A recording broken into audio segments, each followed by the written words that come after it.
Ya benim güzel meleklerim. Bak koyuna girmiş uyuyorlar. Ama ne kadar güzel bir gökkuşağı var çocuklar. Onu kaçırıyorsunuz ya. Evet.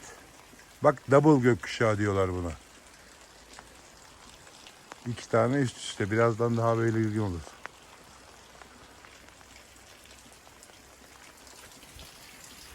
Duman güzelim benim.